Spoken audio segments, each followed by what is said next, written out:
అందరికీ చాలా అరుదుగా అంటే మరీ ఎక్కువగా వచ్చినటువంటి వాక్యం 4వ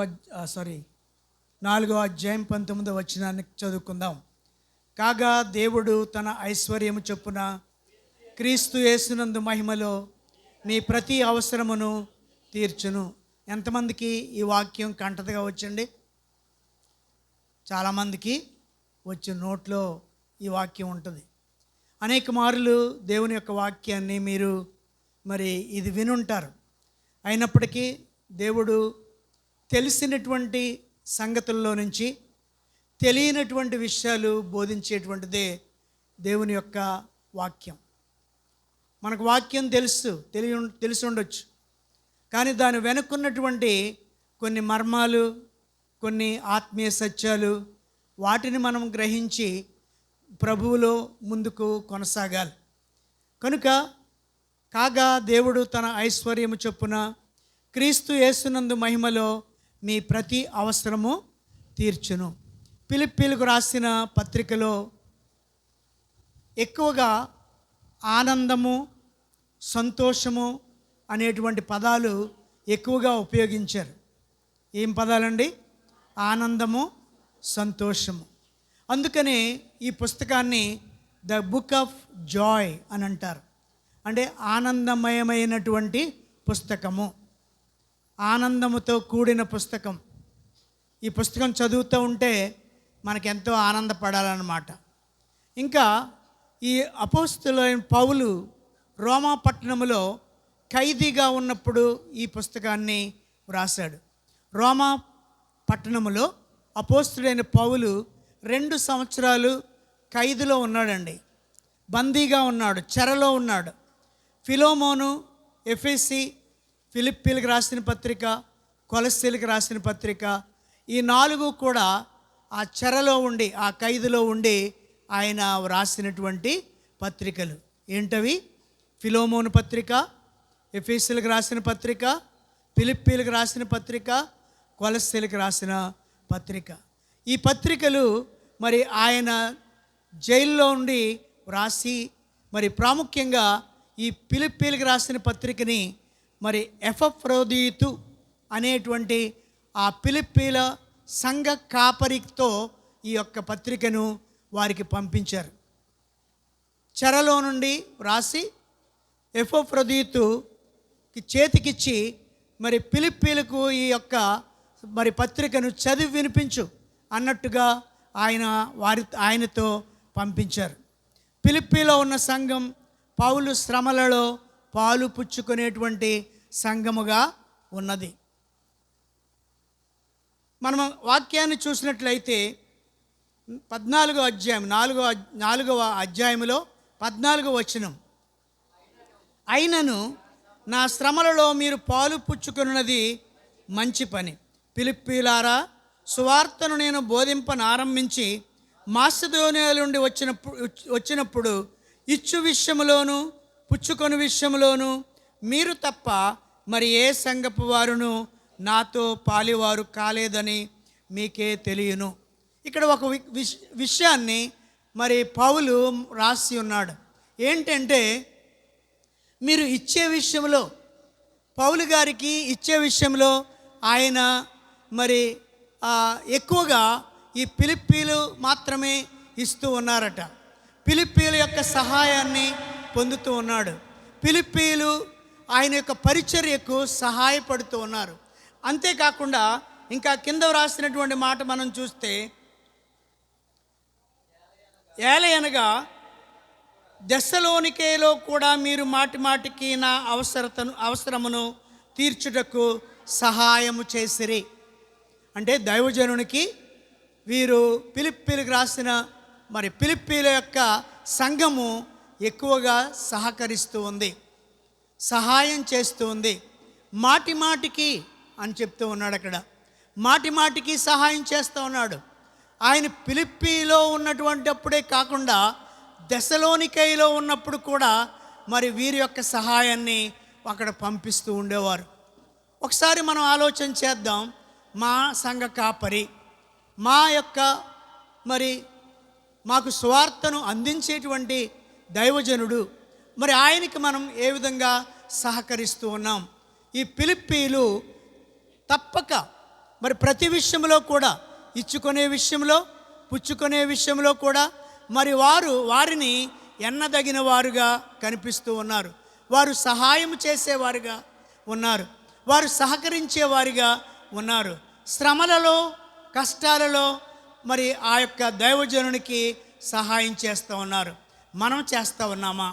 మనం ఏ విధమైన సహాయం మన సంఘ కాపరికి లేక మనకి వాక్యాన్ని అందించే వారికి మనం సహాయం చేస్తూ ఉన్నాం? ఇక్కడ మనం నేర్చుకోదగినటువంటి విషయం ఏంటంటే, ఫిలిప్పీలో ఉన్నటువంటి సంఘము వలె మన సంఘము ఉండాలి అని మనము నేర్చుకోవాల్సిన విషయం మనకి ఇక్కడ కనబడుతూ ఉంది. కనుక మాటి మాటికి పౌలు అవసరాలు తీరుస్తూ ఉన్నారట. మరి మొన్నే కదండి నేను ఇచ్చాను, మళ్ళీ ఇచ్చేలా అని అంటలేదు. అక్కడ మాటి మాటికి వారు సహాయం చేస్తూ ఉన్నారు. అందుకనే ఆ సంఘం గురించి ఆయన ఎక్కువగా ఈ పత్రికలో మరి రాసుకుంటూ వచ్చారు. ఇంకా మనం చూసినట్లయితే మరి ఇది strongest supporters of the nation, ఆ యొక్క మరి ఆ ప్రదేశాల్లో ఉన్నటువంటి అన్నిటికంటే కూడా ఎక్కువగా సపోర్ట్ చేసేటువంటి సంఘముగా ఉంది. మరి పౌలు గారి అవసరాలు తీరుస్తూ ఉంది. కాబట్టి క్రీస్తు యేసునందు మహిమలో మీ ప్రతి అవసరమును దేవుడు తీర్చును అని దేవుని యొక్క వాక్యం మనతో మాట్లాడుతూ ఉంది. మన యొక్క అవసరాలు ఏంటి? చాలా అవసరాలు ఉంటాయి. దేవుడు ఆలోచన చేశాడు. మొట్టమొదటిగా మొదటి రోజునే మనుష్యుని మరి సృష్టించలేదు, 6వ రోజున సృష్టించాడు. మొదటి రోజు నుండి 5వ రోజు వరకు ఈ భూమి మీద మరి అన్నిటినీ, జంతువులను, పక్షులను, అలాగే సూర్యచంద్ర నక్షత్రాలను, సమస్తము మానవుడికి ఏది అవసరమో అది సమస్తాన్ని కూడా సృష్టించి పెట్టాడు. కాబట్టి ముందే మన అవసరాలను తీర్చడానికి దేవుడు ఆలోచన చేస్తున్నాడు. కాబట్టి మన అవసరాలు తీర్చేటువంటి దేవుణ్ణి మనం ఆరాధిస్తూ ఉన్నాం. ఇక్కడ చూసినట్లయితే అవసరతలు వేరు, కోరికలు వేరు. కోరికలు చాలా ఉంటాయి, అవసరతలు కూడా చాలా ఉంటాయి. అవసరతలు ఏంటి అని అంటే, మనకు కావలసినటువంటి ఆహారము, కూడు, అలాగే మనకు కావలసినటువంటి వస్త్రాలు అవసరం, అలాగే మనకు కావలసినటువంటి గృహము, నివాసం మనకు అవసరం, అలాగే గాలి అవసరం, నీరు అవసరం, అలాగే అగ్ని అవసరం.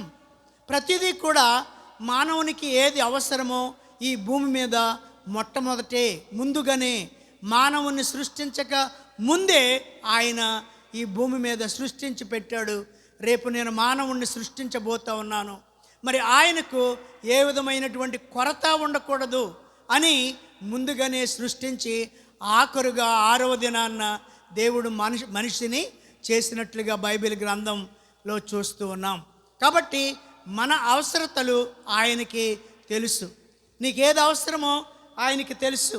అందుకని మత్తయి సువార్త 6వ అధ్యాయం, మీరు మీ తండ్రిని అడగక మునిపే మీకు అక్కరగా ఉన్నవేవో ఆయనకు తెలియను. 6వ అధ్యాయం 8వ వచనం, మీరు వారి వలె ఉండకుడి, అంటే అన్యుల వలె మీరు ఉండకడే, దేవుని వాక్యాన్ని తెలిసిన వారుగాను, దేవుని సంఘానికి వెళుతున్న వారుగాను, క్రైస్తవ బిడ్డలుగాను, దేవునిలో నడుస్తున్నటువంటి వారుగాను, ఆయన సహవాసంలో ఉన్నటువంటి వారుగా మనం ఉన్నాము. కనుక మనం అన్యుల వలె ఉండొద్దు అని అక్కడ రాస్తూ ఉన్నాడు. ఇంకా ఏం రాస్తున్నాడంటే, మీరు మీ తండ్రిని అడగక మునిపే మీకు అక్కరగా ఉన్నవేవో ఆయనకి తెలుసును.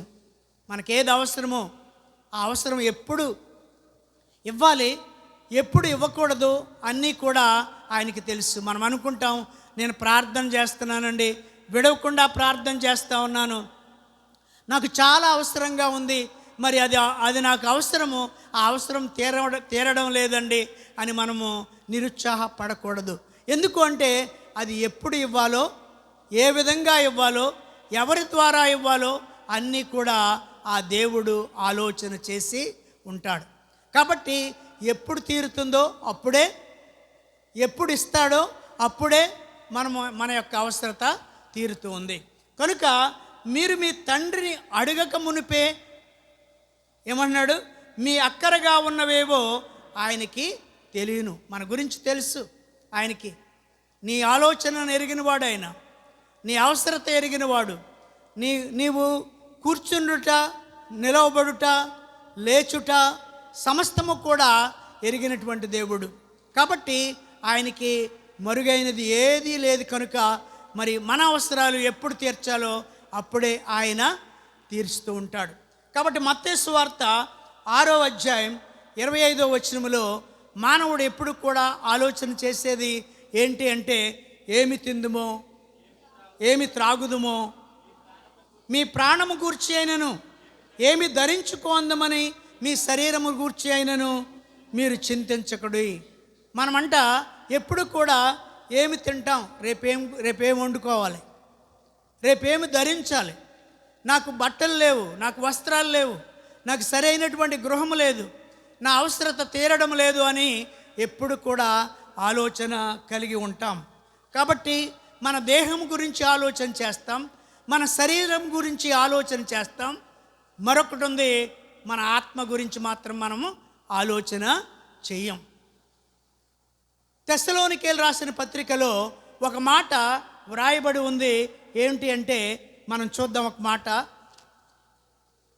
5వ అధ్యాయం 23వ వచనం, సమాధానకర్తయగు దేవుడే మిమ్మును సంపూర్ణముగా పరిశుద్ధపరచునుగాక, మీ ఆత్మయు జీవమును శరీరమును మన ప్రభువైన యేసుక్రీస్తు రాకడయందు నిందారహితముగాను సంపూర్ణముగాను ఉండునట్లు కాపాడునుగాక. ఆత్మయు జీవము అంటే ప్రాణము, శరీరము దేహము. శరీరము అంటే దేహం కూడా. మన దేహాన్ని గురించి ఆలోచన చేస్తాం, శరీరాన్ని ఆ ప్రాణాన్ని గురించి ఆలోచన చేస్తాం, ఆత్మను గురించి ఆలోచన చేయం. అందుచేతనే అనేకుల ఆత్మ ఆరిపోతున్నాయి, అనేకుల ఆత్మలు ఆరిపోతున్నాయి. అందుకనే మరి తెస్సలోనికేయులు రాసిన పత్రికలోనే ఒక మాట ఉంది, మీ ఆత్మను ఆర్పకుడి. మీ ఆత్మ, మీ శరీరము, మీ ప్రాణము మరి క్రీస్తు వచ్చే పర్యంతరము కూడా నిందారహితముగా ఉండాలని చెప్తూ ఉన్నాడు. మనం ఏమి తిందుమో, ఏమి త్రాగుదుమో అని ప్రాణం గురించి ఆలోచన చేస్తాం, అలాగే దేహము గురించి ఆలోచన చేస్తాం, ఆత్మ గురించి ఆలోచన చేయం. నీ ఆత్మ ఆరిపోతుందేమో ఒకసారి ఆలోచన చేయి. నీ ఆత్మను ఆరిపోకుండా క్రీస్తు యొక్క సహవాసములో నీ ఉంటూ ఉండాలి, అలాగే ప్రార్థనలో ఉంటూ ఉండాలి, వాక్యము చదువుటలో మరి ప్రతిదినము కూడా మనం ఉంటూ ఉండాలి. కాబట్టి మన ఆత్మ ఆరిపోకుండా ఉండాలి. ఈ మూడు కూడా ఆత్మ, శరీరము, ప్రాణము నిందారహితముగా ఉంచుకోవాలి. అప్పుడే మన ప్రతి అవసరాన్ని కూడా దేవుడు తప్పనిసరిగా తీరుస్తాడు. ఇంకా మరి ఆయన చెప్తూ ఉన్నాడు ఆ మత్తయి సువార్తలోనే 26వ వచనములో, ఆకాశ పక్షులను చూడండి, అవి విత్తవు, కోయవు, కొట్లలో కూర్చుకోవు. మనము విత్తుతూ ఉన్నాం, కోస్తూ ఉన్నాం, కొట్లలో కూర్చుకుంటూ ఉన్నాం, మరి బియ్యం తెచ్చి మరి బియ్యం డబ్బాలో నిలవ వేసుకుంటూ ఉన్నాం, మరి కాయగూరలు నిలవ వేసుకుంటూ ఉన్నాం. కానీ పక్షుల్ని చూడండి, ఆకాశ పక్షుల్ని. మరి ఆయన పక్షుల్ని సృష్టించాడు, అలాగే జంతువులను సృష్టించాడు. వాటికి కావలసినటువంటి ఆహారాన్ని కూడా ఈ భూమి మీద ఆయన పెట్టున్నాడు. అలాగే మానవునికి కూడా కావలసినటువంటి సమస్తము ఈ భూమి మీద పెడుతూ ఉన్నాడు. అందుకనే కాగా దేవుడు తన ఐశ్వర్యము చొప్పున మన ప్రతి అవసరము తీర్చును. ఆయన ఎలాంటి వాడట? దేవుడు అనంతమైన ఐశ్వర్యవంతుడు. ఆయన ఐశ్వర్యానికి మరి లెక్కలేదు. కాబట్టి ఆయన సకల సృష్టికి మూలాధారం ఆయనే. మరి ఆయనే సమస్తము కలిగి ఉన్నాడు. అంతేకాకుండా ఆయన ఐశ్వర్యం భౌతికమైనటువంటి మాత్రమే ధనమే కాదు, అది ఆయన ఆస్తి జ్ఞానము, శక్తి, ప్రేమ, కృప ఇవన్నీ కూడా ధారాళంగా మన మీద కుమ్మరిస్తూ ఉన్నాడు ఆయన. కాబట్టి ఆయన ఐశ్వర్యవంతుడు. ఆయనతో పోల్చుకోవాలి అంటే మరి ఏ ఒక్కడు కూడా సరిపోడు. కాబట్టి అలాంటి గొప్ప ఐశ్వర్యం ఆయనకుంది. కాబట్టి ఆయన ఐశ్వర్యంలో నుంచి మనకి ప్రతిదినము కూడా కావలసినటువంటి అవసరాలు ఆయన తీరుస్తూ ఉన్నాడు. అందుచేతనే ఆకాశ పక్షులను చూడండి, అవి అవి విత్తవు, కోయవు, కొట్లలో కూర్చుకోవు, అవి సమృద్ధిగా ప్రతిదినము తింటూ ఉన్నాయి. మరి దేవుని మీద ఆధారపడి అవి జీవిస్తూ ఉన్నాయి. అలాగే మనల్ని కూడా దేవుని మీద ఆధారపడి జీవించమని దేవుని యొక్క వాక్యం చెబుతూ ఉంది. మన తండ్రి క్రీస్తు ద్వారా మన ప్రతి అవసరాన్ని కూడా తీరుస్తాడు. క్రీస్తు ద్వారానే మన అవసరాలు తీర్చబడతాయి. కాబట్టి మీరు ఆయన రాజ్యమును, ఆయన నీతిని మొట్టమొదట వెతకుడి. కాబట్టి మొట్టమొదటిగా చేయవలసింది, నేనేం ధరించుకుంటాను, నేనేం తింటాను, నాకు ఇల్లు లేదు, వాకిలి లేదు, ఈ విషయాల కొరకు కాదు. మరి దేని గురించి ఆలోచన చేయాలట? మొట్టమొదట ఆయన రాజ్యము, ఆయన నీతిని, ఈ రెండు వెతకాలట. ఆయన రాజ్యమేది? ఆయన రాజ్యము పరసంబంధమైనది. ఈ ఇహలోకములో సంఘమే ఆయన రాజ్యము. కాబట్టి ఆయన రాజ్యాన్ని వెతుకు, అలాగే ఆయన నీతిలో బ్రతుకు. మొట్టమొదటిగా నీవు చేయవలసినటువంటి పని ఇది. తర్వాత అవన్నీ కూడా ఆయన తీరుస్తూ ఉంటాడు. ఆయనతో ప్రతిదినము సహవాసం చేయండి. ఆయనతో మరి ప్రతిదినము కూడా మరి ప్రార్థనలో ఏకీభవించండి. మరి దైవనీతిగా బ్రతకండి. అంతేకాకుండా అవినీతిని, అక్రమాన్ని, అసూయను, ద్వేషాన్ని, కలహాన్ని ఇవన్నీ విడిచిపెట్టండి. భక్తిగా ఉంటే చాలు. నీ భక్తి, భయము రెండూ కలిగి ఉంటే తప్పనిసరిగా ఆయన నిన్ను ప్రేమిస్తాడు. ఆయన ప్రేమను బట్టి నీ అవసరతను ఆయన తీరుస్తూ ఉంటాడు. బైబిల్ గ్రంథంలో ఒక ఉదాహరణ మీకు చెప్పి నేను నా యొక్క వాక్యాన్ని ముగిస్తాను. బైబిల్ గ్రంథంలో నుండి ఒక ఉదాహరణ మీకు చూపిస్తాను. ఏ విధంగా మన అవసరాన్ని ఆయన తీర్చుతూ ఉన్నాడు, ఏ విధంగా నీ అవసరాన్ని ఆయన ఎరిగి ఉన్నాడు. మరి నీవు అడగక ముందే ఆయనకి అన్నీ తెలుసు అని ఏ విధంగా నీవు తెలుసుకోవచ్చునో ఇక్కడ మనం ఒక బైబిల్లో నుండి ఒక ఉదాహరణ ఆలోచన చేద్దాం.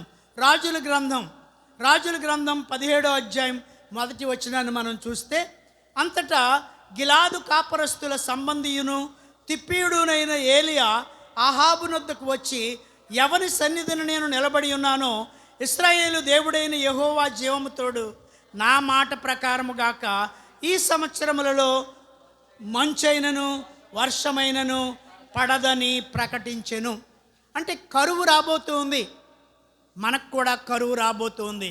వర్షాలు లేవు, పంటలు ఉండవు, మరి ధాన్యం ఉండదు, మరి మన అవసరాలు తీరవు, ఆకలితో అలమటించేటువంటి పరిస్థితి రావచ్చేమో తెలియదు. కాబట్టి మరి అన్నిటి ధర కూడా పెరిగిపోతూ ఉంది.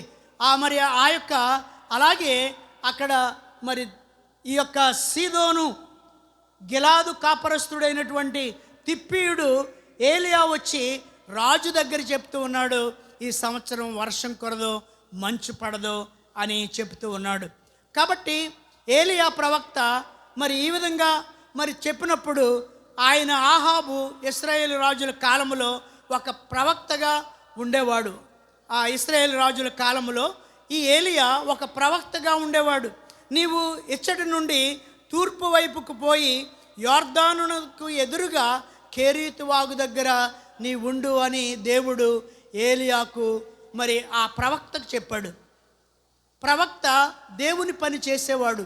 దేవుని మాటలు విని ప్రజలకు బోధించేటువంటి పని ఈ యొక్క ప్రవక్త పని. అలాగే యాజకుని పని ఏంటి? మనుషుల యొక్క అవసరాలు, ప్రజల యొక్క అవసరాలు తీసుకొని వచ్చి దేవునికి విన్నవించేటి పని యాజకుడు చేస్తాడు. ప్రవక్త ఏం పని చేస్తాడు? దేవుని దగ్గర నుంచి వర్తమానము తెచ్చి ప్రజలకు చెప్తాడు. యాజకుడు ప్రజల యొక్క అవసరాల కొరకు దేవుని అడుగుతాడు. ఈ ఇద్దరికీ కూడా చాలా వ్యత్యాసము కనబడుతూ ఉంది. ఈ ఏలియా ప్రవక్తకు దేవుడు ఒక మాట చెప్పాడు, నీవు తూర్పు వైపుకు పో, యొర్దాను దగ్గర కేరీతు వాగు అనేటువంటిది ఒకటి ఉంది, అక్కడ నీ ఉండు, నీకు సమస్తము కూడా నేను ఇస్తాను అని వాగ్దానం చేశాడు. కాబట్టి ప్రవక్తకు వాగ్దానం చేసినటువంటి దేవుడు తను నమ్ముకున్నటువంటి విశ్వాసికి కూడా అదే వాగ్దానాన్ని చేయబోతూ ఉన్నాడు. కాబట్టి నిన్ను నన్ను కూడా ఆకలి కొననీయడు. మనకి ఏ వస్త్రము మరి తక్కువ రాదు, ఏ అవసరత నాకు తీరలేదు అనేటువంటి మాట ఉండదు. తప్పనిసరిగా మన అవసరాలను ఆయన తీరుస్తాడు. ఈయన కేరీతు వాగు దగ్గర దాగియుండు, అక్కడ నీకు కాకుల ద్వారా మరి నీకు ఆహారం అందిస్తాను అని చెప్పాడు. ఉదయము సాయంకాలము రొట్టెలు తెచ్చేవాట కాకులు. మనం విసిరితే అవి తింటాయి, మనం ఆహారాన్ని విసిరితే అవి తింటాయి, లేకపోతే పిల్లోడి చేతిలో నుంచి రొట్టె ముక్క ఎత్తుకుపోతాయి. అలాంటి కాకులతో మరి దేవుడు మరి ఆహారాన్ని ఏలియాకు పంపిస్తూ ఉన్నాడు. అంటే ఇక్కడ ఒక విషయాన్ని మనం ఆలోచన చేయాలి. అసాధ్యమైన వాటిని సుసాధ్యము చేయగలిగిన దేవునిని మనం నమ్ముకున్నాం. కాకులు ఆహారం తేవడం అనేటువంటిది అసాధ్యం. అవి తేవు, వాటి స్వభావం తెచ్చే స్వభావం కాదు, ఇచ్చుకునేటువంటి స్వభావం. మనం కాకులను చూస్తూ ఉన్నాం. కానీ ఇక్కడ మాత్రం అసాధ్యమైన వాటిని సుసాధ్యముగా చేయగలిగిన దేవుడు ఆ కాకుల ద్వారా ఉదయము సాయంకాలము కూడా ఆహారాన్ని తెచ్చి పెట్టినటువంటి విషయాన్ని అక్కడ చూస్తూ ఉన్నాం. కాకుల ద్వారా ఆహారము తెచ్చి ఇవ్వడం ఆశ్చర్యకరమైనటువంటి సంగతి. అలాగే మనకి ఏ విధంగా వస్తుందో మరి ఆశ్చర్యకరంగా దేవుడు మన అవసరాలు తీరుస్తాడు. నీకేది అవసరమో ఆయనకి తెలుసు, నీవెప్పుడు ఏది అవసరమో ఆయనకి తెలుసు. కాబట్టి మరి ఏదో విధంగా దేవుడు తప్పనిసరిగా నీ అవసరత తీరుస్తాడు. ఆ యొక్క ఏలియా ప్రవక్తకు తీర్చాడు. అలాగే విశ్వాసులైనటువంటి మనకు కూడా మన అవసరాలు ఆయన తప్పనిసరిగా తీర్చగలిగినటువంటి దేవుడు. దైవజనుని అవసరత దేవుడు తీరుస్తున్నాడు. కొన్ని రోజులకు ఆ యొక్క వాగు ఎండిపోయిందట, నీళ్లు లేవు, అక్కడ నీళ్లు కొరతగా ఉన్నాయి. మరి ఏం చేయాలి? ఇప్పుడు మరొక వాగ్దానము దేవుడు ఆ యొక్క ఏలియా ప్రవక్తకు చేస్తున్నాడు. నీవు ఇక్కడి నుంచి మరి నీవు సీదోను పట్టణానికి సారేపతు అనేటువంటి ఊరికి వెళ్ళు. 17వ అధ్యాయం 8వ వచనములో ఆ మాట మనకు కనిపిస్తుంది. నీవు పోయి సీదోను పట్టణములో సారేపతు అను ఊరికి వెళ్ళు, ఒక విధవరాలు నిన్ను పోషిస్తుంది అన్నాడు. ఇది కూడా మనం ఆలోచన చేయాలి. కాకులు ఆహారం తేవడం ఎంత కష్టమో విధవరాలు పోషించడం కూడా అంతే కష్టం. విధవరాలు, భర్త లేడు, ఆమెకి మరి ఉద్యోగం ఉందో సద్యోగం ఉందో ఏముందో తెలియదు. కాబట్టి తనకు ఆహారం ఏ విధంగా వస్తుందో తెలియదు. కట్టెలు ఏరుకోవడానికి మరి ఆమె గవిని యొద్దకు వెళ్ళింది. అంటే ఆ పట్టణపు బయటకు ఆమె వెళ్ళినట్లుగా అక్కడ వ్రాయబడి ఉంది. కాబట్టి ఆ యొక్క విధవరాలు మరి ఆహారం పెట్టడం కూడా చాలా కష్టతరమైనటువంటి పని. దేవునికి అది సాధ్యమైనటువంటి పనిగా కనబడుతూ ఉంది. నీవు పోయి సీదోను పట్టణములో సారేపతను ఊరికి వెళ్ళు, ఒక విధవరాలు నిన్ను పోషించుటకు సెలవిచ్చాను అన్నది. కాబట్టి తప్పనిసరిగా మరి దేవుని యొక్క మాట నెరవేరుతుంది. అదేవిధంగా ప్రవక్త నమ్మి ఉన్నాడు ఆయన మాటని. తప్పనిసరిగా నేను వెళ్ళాలి అని ఆ యొక్క గవని యొద్దకు వెళ్ళి చూస్తున్నప్పుడు ఆమె కట్టెలు ఏరుకుంటుందట. మరి ఏలియా వెళ్ళాడు, అక్కడ ఆ విధవరాలతో మాట్లాడుతూ ఉన్నాడు. ఆమెను పిలిచి నీవు నాకు త్రాగటానికి కొంచెం నీళ్లు పాత్రలో అని ఆదేశించాడు. మొట్టమొదట ఏం చెప్పాడండి? పాత్రలో కొంచెం నీళ్లు తీసుకురా అన్నాడు. మరి మరలా వెనక్కి పిలిచి నాకొక రొట్టె ముక్కను తీసుకొని రమ్మని ఆమెతో చెప్పినట్లుగా బైబిల్లో ఉంది. ఒక రొట్టె ముక్కను తీసుకురా. అప్పుడు వెంటనే ఈమె అనుకుంది, ఆమె గుండె మరి దడదడా కొట్టుకుని ఉండొచ్చు. అయ్యో, నా ఇంట్లో ఏమీ లేవు, మరి ఈ ప్రవక్త ఈ విధంగా మాట్లాడుతూ ఉన్నాడు, రొట్టెని తెమ్మంటూ ఉన్నాడు అని చాలా ఆవేదన చెందింది. వెళ్తూ ఉండగా వెంటనే వెనక్కి పిలిచి నాకొక రొట్టె ముక్కను తీసుకొని రమ్మని ఆదేశించాడు. యెహోవా జీవము తోడు, తొట్టెలో పట్టెడు పిండియు బుడ్డెలో కొంచెము నూనె మాత్రమే ఉందని ఆమె చెప్పినట్లుగా రొట్టెలు మాత్రం లేవు అని అన్నట్లుగా అక్కడ కనబడుతూ ఉంది. కాబట్టి పట్టెడు పిండి, కొంచెమే పిండి ఉంది, కొంచెమే నూనె ఉంది, మరి నేను నా పిల్లవాడు తినడానికి మాత్రమే ఉంది, మరి ఏ విధంగా నీకు తేవాలి అని ఆమె ఆందోళన చెందింది. కానీ ఆయన అన్నాడు, నేను నా బిడ్డ చావకముందే ఈ పూటకి రొట్టెలు సిద్ధం చేసుకోవడానికి పుల్లలకు వచ్చాను, కాబట్టి నాకు నా బిడ్డకి మాత్రమే మరి పిండి ఉంది అని చెప్తుంటున్న విషయాన్ని అక్కడ చూస్తూ ఉన్నాం. ఆయన అంటున్నాడు, ఏలియా నీవు భయపడకు, పోయి నేను చెప్పినట్లుగా నీవు చేయి, పోయి నేను చెప్పినట్లు మొదట నాకు ఒక చిన్న అప్పము రొట్టె తీసుకునిరా, తరువాత నీవు నీ బిడ్డ చేసుకొని తినమని అక్కడ చెప్పాడు.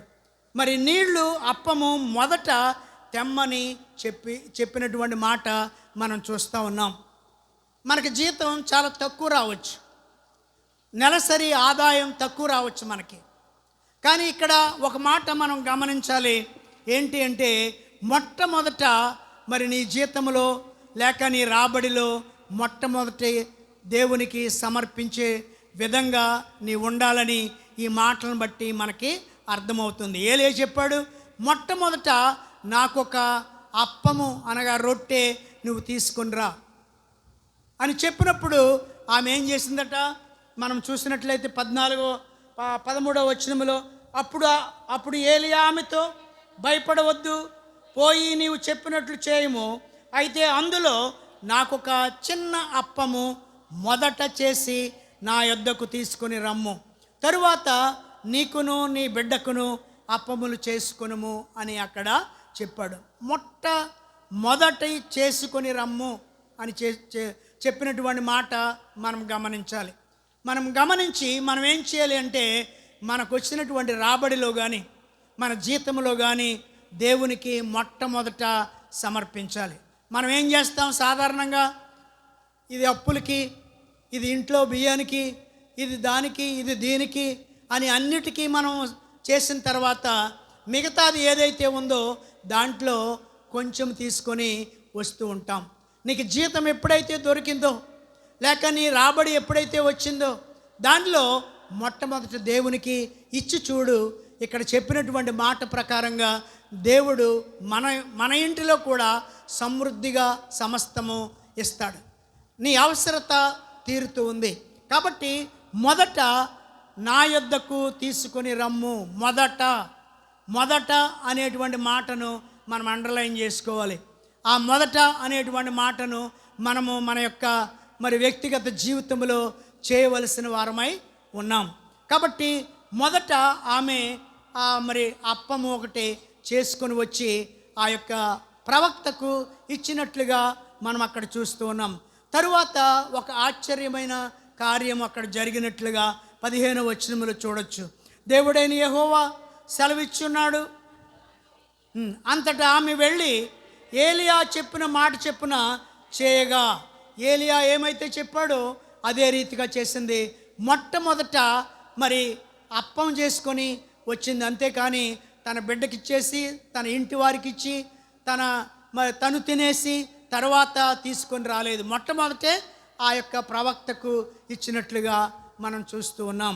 కాబట్టి అతనును అక్కడ ఏం జరిగిందట, ఆ మాట చొప్పున చేయగా అతడును ఆమె ఇంటి వారును అనేక దినములు భోజనము చేయుచు వచ్చిరి. కొంచెము పిండి కొంచెము నూనెను దేవుడు ఆశీర్వదించాడు. ఇక్కడ అతడును అంటే ఆ ప్రవక్త, అలాగే ఆమె ఇంటి వారును అనేక దినములు భోజనము చేశారట. మొట్టమొదట మనం చూసినప్పుడు మరి తనకు తన బిడ్డకు మాత్రమే కొంచెం పిండి కొంచెం నూనె మాత్రమే ఉంది. కానీ ప్రవక్తకు మొట్టమొదటి ఇచ్చినప్పుడు మరి అత్యధికమైనటువంటి ఆశీర్వాదాలు ఆమె పొందినట్లుగా చూస్తూ ఉన్నాం. ఇది మన జీవితంలో మనం కూడా ఇదే అవలంబించాలి. మొట్టమొదట దేవునికి ఇచ్చేవారంగా ఉండాలి. అప్పుడు మన రాబడిని, మన యొక్క మరి ఆ ఆస్తిని, మన యొక్క సంపదను దేవుడు అత్యధికముగా ఆశీర్వదిస్తాడు. నీ చేతిని దీవిస్తాడు ఆయన. అందుచేత ఇక్కడ అందరూ సమృద్ధిగా మరి భోజనం చేసినట్లుగా మనం చూస్తూ ఉన్నాం.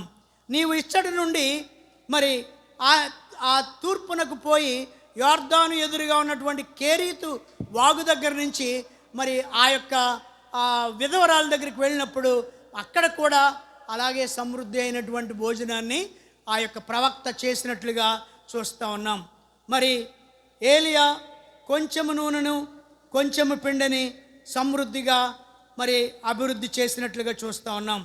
ఇక్కడ మరి ఒక విషయాన్ని మనం గమనించాలి. ఏంటి అంటే అద్భుతమైనటువంటిది ఇంటిలో జరిగింది, మన ఇళ్లలో కూడా అలాంటి గొప్ప అద్భుతం జరుగుతుంది. భూమి మీద వర్షము దేవుడు కురిపించు వరకు కూడా ఆ తొట్టెలో పిండే తక్కువ కాలేదు, ఆ బుడ్డెలో నూనె అయిపోలేదు. దేవుడు సెలవిచ్చినటువంటి రీతిగా సమృద్ధిగా ఆ యొక్క ఇంటిలో మరి వారు తిన్నట్లుగా మనం చూస్తూ ఉన్నాం. ఏలియా ఆమె ఇంటి వారును అనేక దినములు భోజనము చేయుచు వచ్చిరి. ఆమె మొదట ప్రవక్తకి ఇచ్చింది, ఆ ఇంటిలో కరువు రాలేదు, సమృద్ధిగా భోజనం చేశారు. వారి అవసరత ఆ కరువు కాలంలో తీరినట్లుగా మనం చూస్తూ ఉన్నాం. అంతేకాదు మరొక అద్భుతాన్ని కూడా దేవుడు అక్కడ చేసినటువంటి విషయాన్ని మనం గమనించవచ్చు.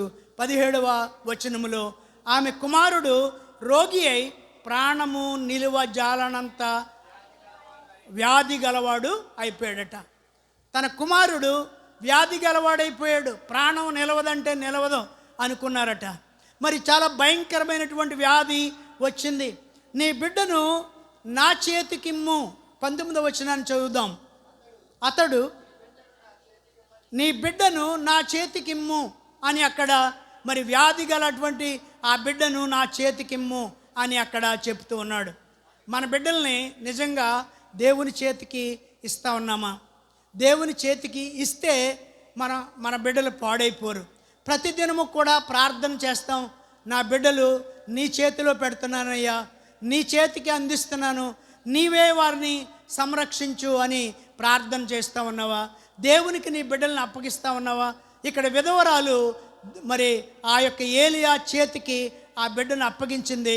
ఆ బిడ్డను అప్పగించినప్పుడు ఒక గొప్ప అద్భుతాన్ని అక్కడ చేసినట్లుగా మనం చూస్తూ ఉన్నాం.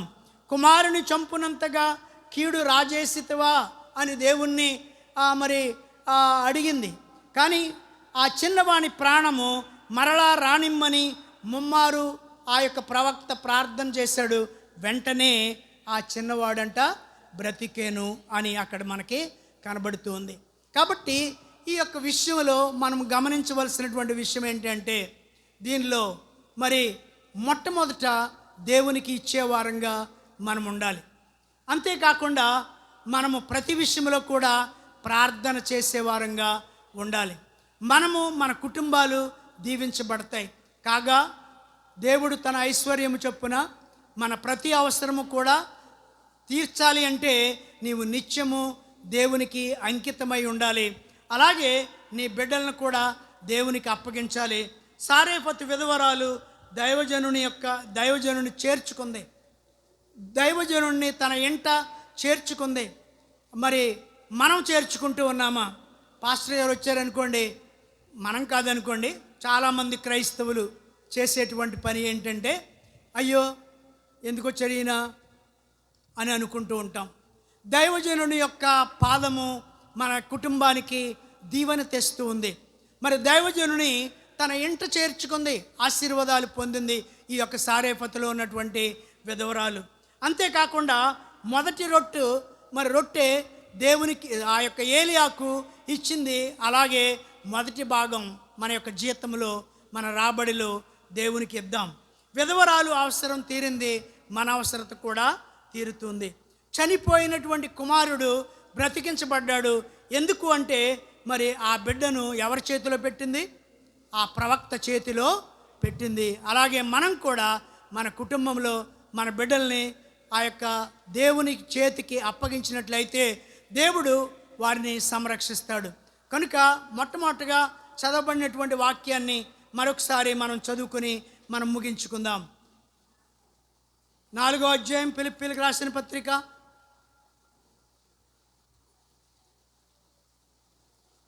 కాగా దేవుడు తన ఐశ్వర్యము చొప్పున క్రీస్తునేస్తునందు మహిమలో మీ ప్రతి అవసరము తీర్చును.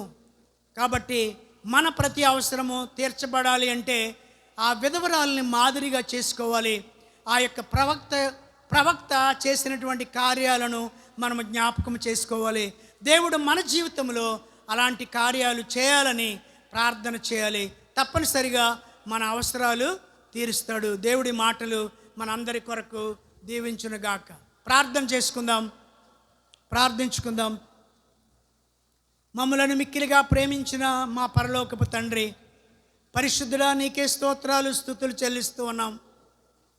దేవుడు తన ఐశ్వర్యం చొప్పున మా ప్రతి అవసరమును తీర్చును అని ఈరోజు మనం జ్ఞాపకం చేసుకున్నాం. అలాగే సంఘ కాపరి యొక్క అవసరాలు మా ప్రభు అక్కడ తీర్చబడినట్లుగా చూస్తూ ఉన్నాం. ఆ యొక్క పౌలు గారి అవసరాలు తీర్చబడినట్లుగా చూస్తూ ఉన్నాం. ఆ యొక్క ఎఫెఫ్రోదీతు సంఘ కాపరి అవసరాలు కూడా తీర్చినట్లుగా మనం చూస్తూ ఉన్నాం. కాబట్టి దేవుని యొక్క కృపను బట్టి మా అందరికీ అటువంటి మంచి మనస్సును దయచేయమని ప్రార్థన చేస్తూ ఉన్నాం. దేవా, మా కుటుంబాలను ఆశీర్వదించండి, ప్రతి అవసరము తీర్చండి, మా పట్టణాన్ని ఆశీర్వదించండి, మా గ్రామాన్ని ఆశీర్వదించండి, అలాగే మా వ్యక్తిగత జీవితాలను కూడా ఆశీర్వదించి నీ కృప మెండుగా దయచేయమని, ప్రతి అవసరాన్ని తీర్చి మీరే మహిమ పొందమని మా ప్రభువును ప్రియరక్షకుడైన యేసయ్య నామములో అడిగి వేడుకుంటూ ప్రార్థిస్తున్నాం మా తండ్రి. ఆమేన్.